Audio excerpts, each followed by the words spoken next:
Hi, this is Debbie Fritz-Quincy from the Hobe Sound Nature Center.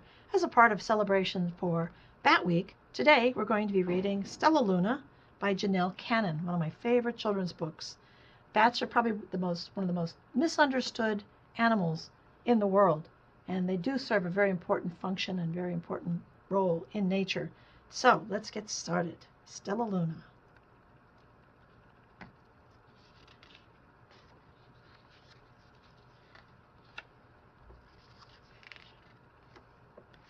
In a warm and sultry forest, far, far away, there once lived a mother fruit bat and her new baby. Oh, how Mother Bat loved her soft, tiny baby. "I'll name you Stellaluna," she crooned. Each night, Mother Bat would carry Stellaluna clutched to her breast as she flew out to search for food. One night, as Mother Bat followed the heavy scent of a ripe fruit, an owl spied her. On silent wings, the powerful bird swooped down upon the bats. Dodging and shrieking, Mother Bat tried to escape, but the owl struck again and again, knocking Stellaluna into the air. Her baby wings were as limp and useless as wet paper. Down, down she went, faster and faster, into the forest below. The dark leafy tangle of branches caught Stellaluna as she fell. One twig was small enough for Stellaluna's tiny feet. Wrapping her wings about her, she clutched the thin branch, trembling with cold and fear. "Mother," Stellaluna squeaked, "where are you?" By daybreak, the baby bat could hold on no longer. Down, down again she dropped. Flump! Stellaluna landed head first in a soft, downy nest, startling the 3 baby birds who lived there. Stellaluna quickly clambered from the nest and hung out of sight below it. She listened to the babble of the 3 birds. "What was that?" called Flap. "I don't know, but it's hanging by its feet," chirped Flitter. "Shh! Here comes Mama," hissed Pip. Many, many times that day, Mama Bird flew away, always returning with food for her babies. Stellaluna was terribly hungry, but not for the crawly things Mama Bird brought. Finally, though, the little bat could bear it no longer. She climbed into the nest, closed her eyes, and opened her mouth. Plop! In dropped a big green grasshopper. Stellaluna learned to be like the birds. She stayed awake all day and slept at night. She ate bugs, even though they tasted awful. Her bat ways were quickly disappearing, except for one thing. Stellaluna still liked to sleep hanging by her feet. Once, when Mama was away, the curious baby birds decided to try it too. When Mama Bird came home, she saw 8 tiny feet gripping the edge of the nest. "Eek!" she cried. "Get back up here this instant! You're going to fall and break your necks!"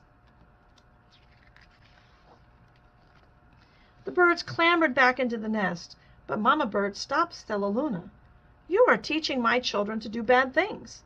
I will not let you back into this house unless you promise to obey all the rules of this house." Stellaluna promised. She ate bugs without making faces.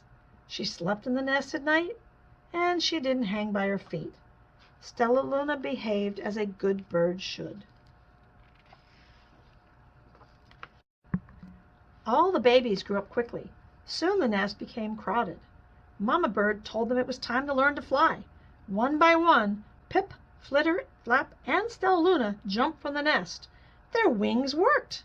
"I'm just like them," thought Stellaluna. "I can fly too." Pip, Flitter, and Flap landed gracefully on a branch. Stellaluna tried to do the same. How embarrassing. "I will fly all day," Stellaluna told herself. "Then no one will see how clumsy I am." The next day, Pip, Flitter, Flap, and Stellaluna went flying far from home. They flew for hours, exercising their new wings. "The sun is setting," warned Flitter. "We'd better go home or we'll get lost in the dark," said Flap. But Stellaluna had flown far ahead and was nowhere to be seen. The 3 anxious birds went home without her. All alone, Stellaluna flew and flew until her wings ached and she dropped into a tree. I promised not to hang by my feet, Stellaluna sighed. So she hung by her thumbs and soon fell asleep. She didn't hear the sound of soft wings coming near.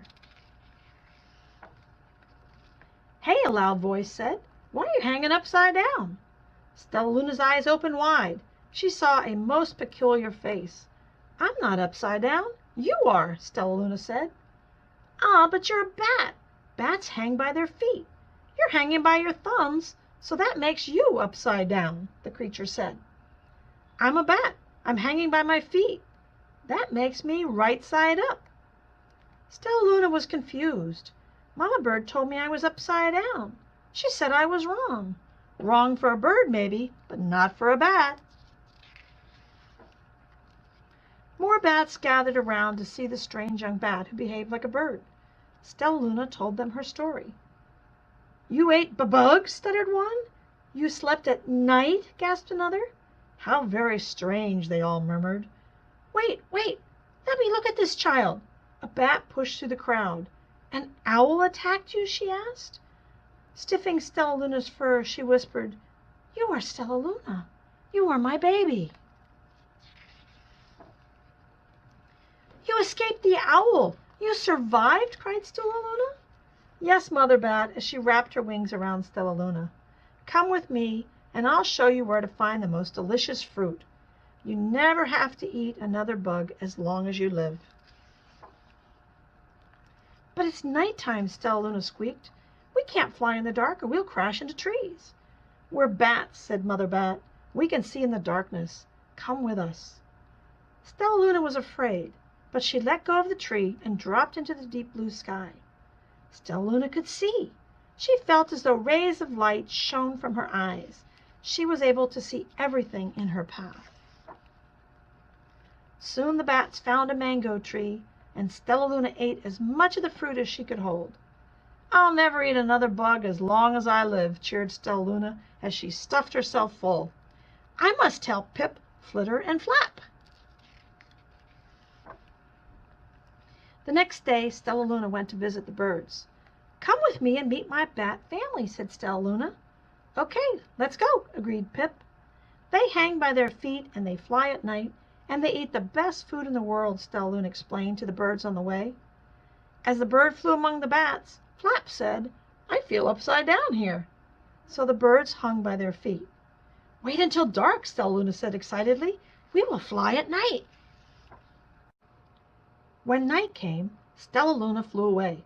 Pip, Flitter, and Flap leaped from the tree to follow her. "I can't see a thing," yelled Pip. "Neither can I," howled Flitter. "Aye!" shrieked Flap. "They're going to crash," gasped Stellaluna. "I must rescue them." Stellaluna swooped about, grabbing her friends in the air. She lifted them to a tree, and the birds grasped the branch. Stellaluna hung from the limb above them.